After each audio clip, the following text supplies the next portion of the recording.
Eu tô te dizendo que na própria Bíblia, ele peca o tempo todo. Eu preciso revelar aos nossos ouvintes que o pastor Marcelo pediu muito pra mim ler o Novo Testamento. Então eu comecei a ler o Novo Testamento. Eu te bati 20, 30, 40 prints de contradições do texto.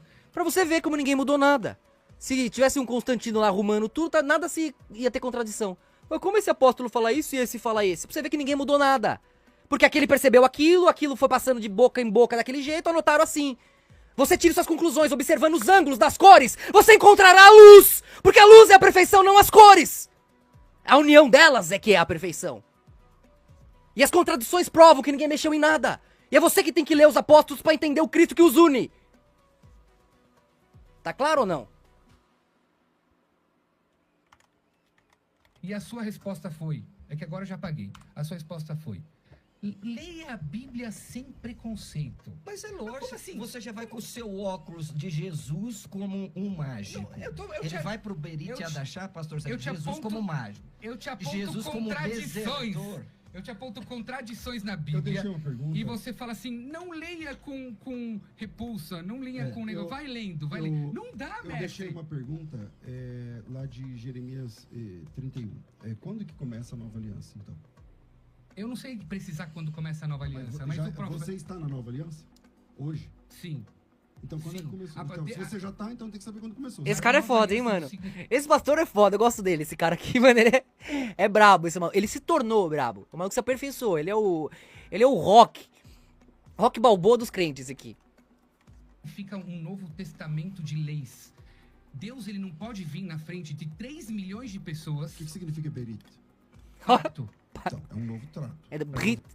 Um acordo. Então não é porque agora eu vou chamar um livro novo, o Novo Pacto, que agora eu vou ter que escutar esse. Bom, os Mormons também têm um novo pacto. E aí, vamos escutar eles? Então, mas o Maomé também tem um novo pacto. Jeremias 31 diz assim... O meu Queguido. O meu Queguido. A diferença é que os Mormons não dominaram o mundo inteiro, recontaram o tempo e venceram os deuses e levaram a Torá pro mundo inteiro. A diferença é que até o Maomé que você citou aí, até ele coloca Jesus acima. Aceita Jesus. Como que você vai comparar uma coisa com a outra? Como você vai comparar alguém com Jesus Cristo? Você é louco ou você faz de louco? Tem dias que firmarei um novo Berit, uma nova aliança. Aliança, trato, contrato, testamento, acordo. Certo, tudo porque bem. o povo, ele infringiu a lei de Deus. Onde estão as regras desse novo acordo? Não, na verdade... Você disse que já tá nele, certo? É a própria Torá. Não, calma aí. Então não é novo, é a velha. Não. Um novo acordo significa o seguinte: eu vou até o pastor César e aperto de novo as mãos. Vamos fazer de novo esse acordo. Então o mesmo acordo. Então é o velho. É o velho. Então cadê o novo? Quando começa o novo? Não tem novo. Você diz assim, já tem novo. O que você criticou, o cristão que fala sobre Brit Hadashah. Certo. Hadashah é nova, né? Isso. Porque vocês chamaram isso de Brit Hadashah por causa do versículo. E Hadashah é nova e Brit é o acordo. Então, um Novo Testamento. Um Novo Testamento tem que ter regras diferentes do Antigo. Não. Então não é novo. Não, um acordo novo significa o seguinte: eu meio que me desentendi com o senhor pastor Marcelo. Tá escrito assim, ó, eu darei um novo entendimento sobre o acordo, e não um novo acordo, certo? Não, é um novo pacto de amizade, isso não existe novas regras. Eu continuo sendo seu amigo, eu continuo sendo seu servo, eu falo claro isso publicamente, porque muitas pessoas perguntaram, Moré Minha e o pastor Marcelo, por que não estão se falando? Não, nós somos amigos, independente de qualquer situação, como você pontua É que aqui. eu fiquei chateado, por exemplo, na última vez, que eu falei que o seu Messias, o seu Deus, falou o Shema errado. O Shema não é com todo o seu coração, com todo o sua alma, o Bechol Meodecha, você me diz? Sim. O que está escrito lá? Bechol Meodecha, com todo o seu ser? Bechol Meodecha não é com todo o seu ser. Alma, força e coração. Levo. Sim. Com todo o seu coração, com toda a sua alma e com todo o seu... Sua força. Jesus Águas passadas, mas tudo bem. Olha lá, vamos meter essa. Por isso que eu fico puto com esse negócio do hebraico, velho. Por mais que eu acabe sabendo A gente sabe, né? Umas coisas. Vai sabendo cada vez mais, vou trazendo, desdobrando. A gente vai, beleza, normal, natural. Agora, você ficar impondo esse negócio do hebraico, tá vendo? Os caras usam isso. Pô, primeiro que era o aramaico usado. Primeiro que o hebraico da época, nem o israelita de hoje lembra, sabe, tá tudo errado, tudo torto. E o cara quer usar isso pra negar o Messias. Ele recontou o tempo sob seu nome? Sim. Ele trouxe Israel da noite pro dia de volta? Sim. Ele protege Israel e os judeus que o negaram e odeiam até hoje, conforme prometido, e mesmo assim o salvam? Sim. Ele levou a Torá, o Tanakh, pro mundo inteiro? Sim. Ele venceu todos os deuses? Sim. Tudo impossível, ok. Ah, mas ele falou hebraico errado. Ah, então... Tá que pariu de ficar maluco. Sendo que quem fala hebraico errado são eles, né? Porque esse hebraico aí... Aí eu propus esse problema, aí ele veio e falou o seguinte: Maimônides parafraseou o Shema como Jesus. Maimônides foi o cara que esculachou Jesus. Como você pode vir falar que Maimônides parafraseou o Shema como Jesus? Ele te deu o documento do Maimônides? Eu dei pra ele. Calma aí. Eu dei pra ele. Calma aí. Moshe Maimônides é o maior vulto do judaísmo. E Moshe Maimônides entendia, pastor Sérgio, Isaías 53... Mano, Maimônides falou muita bosta de Jesus, meu Deus. Mas... Como o Messias. Aí ele vem e fala assim, Maimônides parafraseou o Shema como Jesus. É um insulto isso. Mas ele te deu o documento? Eu dei a fonte pra ele. Você leu a fonte? Eu leio lá, o Maimônides diz que tem que amar com todo conhecimento, vai dizer que ele parafraseou. Aí ele disse que o texto pra mim não é original. Eu dei a fonte pra ele, falou que não é uma fonte. Tá errado, meu amigo. Aí a gente vai pra outra Mas discussão. O seguinte, calma aí. Brita Hadashah significa o seguinte, eu volto a ser amigo do pastor Marcelo. Daqui a mão. Nós somos amigos. Mas nós podemos fazer uma nova aliança de amizade seguindo as mesmas regras, porque um Deus que aparece para 3 milhões de pessoas não pode aparecer para a humanidade no quartinho escuro. Ok, vamos lá. Ele apareceu pra 3 milhões de pessoas e aconteceu o quê? As pessoas começaram a queimar e morrer e pedir, por favor, fale com ele por nós, que a gente não aguenta. Não foi isso? Tendo um fantasma engravidar uma virgem. Só falta ler o próximo versículo. Um desrespeito total, mas tá bom. Não é assim que funciona aí. A obra do Espírito Santo é através dos mecanismos funcionais. Não tem como entender isso, não vai parte da sua missão, né? Versículo do texto de Jeremias. Porque o texto diz assim: farei uma nova aliança, Brita Hadashah, não igual à aliança que eu fiz com seus pais. Certo. Então tem que ser diferente. Então significa que há uma fé dentro do judaísmo em que um Messias, não estou falando Yeshua, entende? O Messias, ele pode ser morto por causa do pecado das pessoas? Eu não acho que ele seria morto, ele pode sim, está escrito que Messias ele vai ser uma pessoa sofrida. Aliás, eu posso te dizer que messiânicos me fizeram entrar num livro, pastor Marcelo, porque eu vi algum rabino messiânico dizendo para abrir o Al-Shih HaKadosh. Olha, o Al-Shih HaKadosh viveu 500 anos atrás, está falando sobre Mashiach. Eu abri lá Al-Shih HaKadosh. Lá está falando sobre Moshe. Moshe Rabbeinu também é Mashiach. A Torá aparece várias vezes Mashiach, o sacerdote também é Mashiach. Davi também é Mashiach. Então, tá, mas qual é o que recontou o tempo sobre o seu nome? Qual que dominou o mundo inteiro? Qual que trouxe Israel de volta? Qual que protege vocês até hoje mesmo sendo odiado? Qual? Todos esses nomes que você citou só são lembrados e conhecidos porque Jesus Cristo os protege e os levou em todos os cantos da terra. Mas antes de Jesus o povo já se virava, o povo judeu se virava. Tá aqui como, ó, com o Messias lá. Ou era Alexandre, ou era Ciro Grande. Sempre tá Lúcifer lá salvando as merdas de vocês!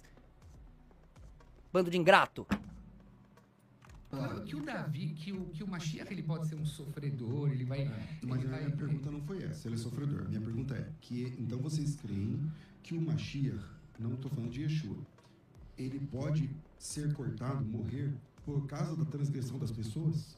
Na verdade, assim, toda geração existe um Messias, na nossa visão, toda geração existe um Messias. Salve, Sile, bom dia, Walter. Ele se revela por causa do pecado do povo, que ele acaba se ocultando, e não se revelando, e vindo na alma de uma outra pessoa, numa outra geração. Ah lá. Essa é a visão judaica. Olá, Mirra. Essa visão, ela não é isso não é a Torá. Isso é Talmúdico. É uma visão desse judaísmo mais moderno. Mas não entende tão bem do Talmud. Nas páginas das escrituras, dentro do Tanakh, existe então a crença, eu não estou falando de Yeshua, eu estou falando que existe a cultura, a crença, de que um Mashiach, em específico, morre por causa da transgressão das pessoas, como um cordeiro, porque o texto está dizendo assim, ó, como cordeiro, vocês estão discutindo o versículo 8, mas o versículo começa assim, lá atrás. Ele foi transpassado pelas nossas transgressões. Isso. Ele foi moído pelas nossas iniquidades. Tô parecendo tio Chico com essa orelha, com essa luz do caralho aqui. Estava sobre os seus ombros. pelas suas feridas, nós fomos sarados. Vai lá. Todos nós andávamos desgarrados como ovelhas, cada um se desviava pelo caminho, mas o Senhor fez cair sobre ele a iniquidade de nós todos. Eu imagino que ali aparece a palavra culã e tal, beleza. Ele foi oprimido Vamos para nós, Walter. Salve, Mateus. O centro do judaísmo é o sacrifício do cordeiro. Como cordeiro, ele foi levado ao matadouro. E como ovelha muda perante os seus tosqueadores, ele não abriu a sua boca. Ele vai morrer como cordeiro. E o sangue dele, assim como o sangue do cordeiro purificava o pecador, é o sangue desse Mashiach que vai purificar a nação. Por juízo, Chico, vocês estão discutindo. Foi arrebatada a sua linhagem, quem dela cogitou, não sei o que lá. Porquanto foi cortado da terra dos viventes, lembrando que ele foi cortado como cordeiro. Olha lá, ó. Seu sangue. Por causa da transgressão do meu povo que ele foi ferido. Então a minha pergunta foi direta.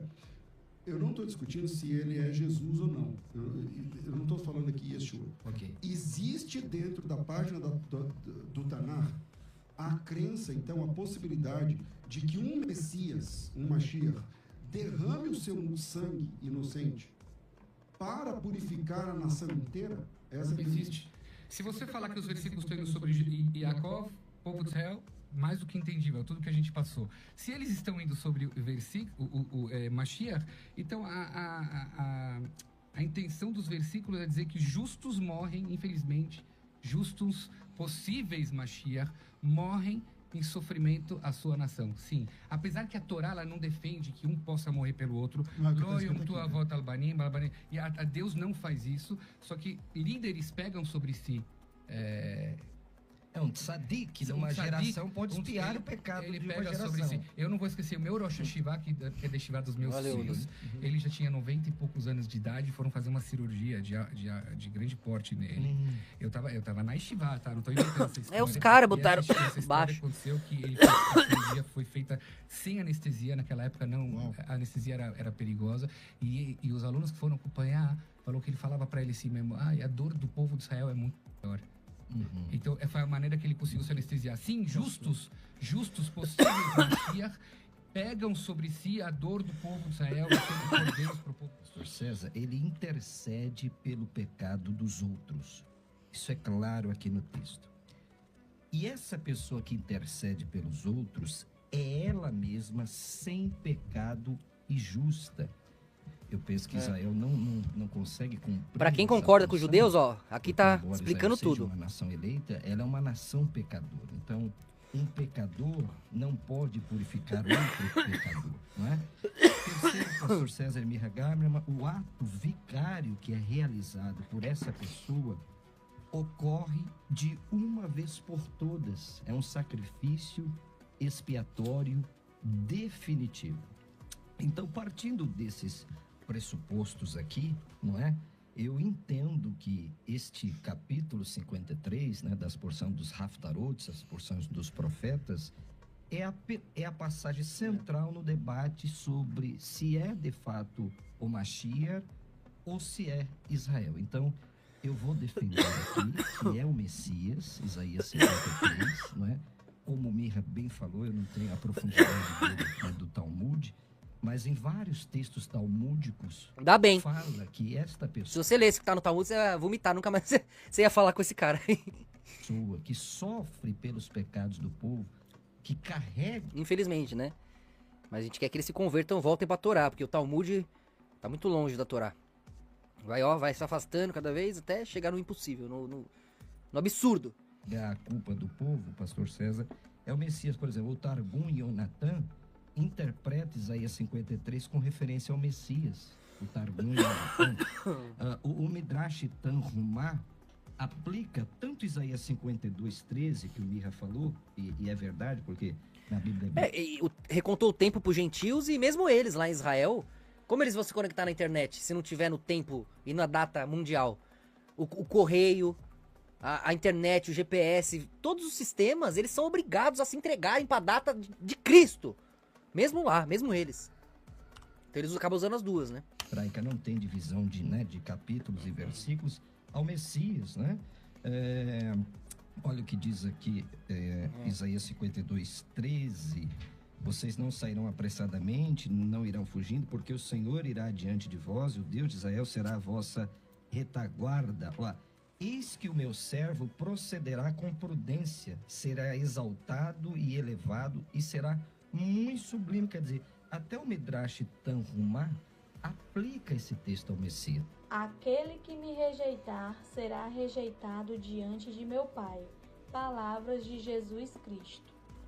Se a pessoa não acredita na Bíblia, não tem como chegar a uma concordância. O cara cristão vai no debate perder tempo discutindo com um judeu ortodoxo. Piada. Ortodóxico. Pecador não Ortodóxico. Aí é foda. perdoa pecados. Jesus perdoou todos os nossos pecados. Que é exatamente assim, Silvana. É assim. Eu fiz uma live com esses dias, era pra falar de hebraico, até pra, sabe, eu aprender e entender como eles... O hebraico agora, né, o hebraico bíblico, as diferenças, tem um monte, né. Entramos numa discussão de Talmud e eu falei um monte de coisa ali que ele viu e é legal, bonito, poético. Mas se não bater com o que tá no Talmud, é magia, poesia só, não vale nada, entendeu? Então não tem como. Tem que, enquanto Israel não tiver à mercê de acabar e não for salva de última hora e tudo se cumprir ali, eles não vão aceitar, não vão entender. É só no fim do desespero mesmo, infelizmente, né? Quem quiser os livros aí vai entender bem.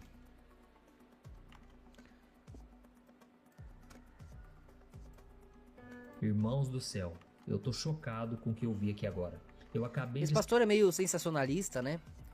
Acaba meio que forçando um pouco a barra pra ter view, mas... assistir um vídeo onde um rapaz entrevista judeus e pergunta pra eles o que eles acham de Jesus. A gente não tem tanta maldade, mas é que também é o jogo, né, no YouTube. Pelo menos se ele fazendo isso, ele arrebatar. Talvez eu esteja só com inveja, só. Que eu queria fazer também, acho. Ter coragem de meter o louco e capacidade. Olha, você vai ficar impressionado com esse vídeo aqui, mas antes eu quero te perguntar uma coisa. Você sabia que apenas 2% dos judeus no mundo todo creem em Jesus como seu Senhor e Salvador? Por incrível que pareça, né? Muitas pessoas chegam até mim e vocês são falam, cabeção. Vocês evangélicos, vocês torcem para Israel, vocês defendem a bandeira de Israel, vocês oram por esse povo. Irmãos, com razão, sabe por quê? O cristianismo, ele tem raízes profundas com o judaísmo. Se não fosse pelos judeus, nós não teríamos a Bíblia aqui hoje. Quase toda a Bíblia foi escrita por judeus. Então, os judeus foram o povo escolhido por Deus para revelar o plano de salvação, as promessas de Deus. Então, você vê, agora que eles estão entendendo a diferença, né, de Velho Testamento, Novo Testamento, de Israel, dos judeus não aceitarem Cristo. Até pouco tempo os evangélicos não sabiam. É muito louco isso, velho. Sim,